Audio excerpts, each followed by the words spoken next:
حدیث پاک کا مفہوم ہے، پیارے نبی علیہ الصلوۃ والسلام نے فرمایا، جس آدمی کو مرنے کے بعد 4 گواہ اچھائی کے مل گئے تو اللہ تعالیٰ اس کو غفران و رحمت کے پردوں میں ڈھانپ لے گا، اس کی بخشش ہو جائے گی اور اللہ تعالیٰ اس کو جنت کے اندر داخل فرما دے گا۔ حضرت عمر فاروق رضی اللہ تعالی عنہ نے عرض کی، یا رسول اللہ صلی اللہ علیہ وسلم، میرے ماں باپ آپ پہ قربان،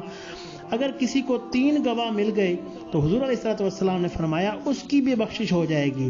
پھر حضرت عمر فاروق رضی اللہ تعالی عنہ نے پوچھا، یا رسول اللہ صلی اللہ علیہ وسلم، اگر کسی کو 2 گواہ مل جائیں اچھائی کے تو حضور علیہ الصلوۃ والسلام نے فرمایا وہ بھی بخشا جائے گا، وہ بھی جنت میں داخل ہو جائے گا۔ اور حضرت عمر رضی اللہ تعالی عنہ فرمانے لگے، میں نے 1 گواہ کے بارے میں پوچھا نہیں، حضور علیہ الصلوۃ والسلام نے خود بتایا نہیں، اگر میں پوچھ لیتا تو شاید حضور علیہ الصلوۃ والسلام 1 گواہ کے بارے میں بھی یہی حکم فرماتے۔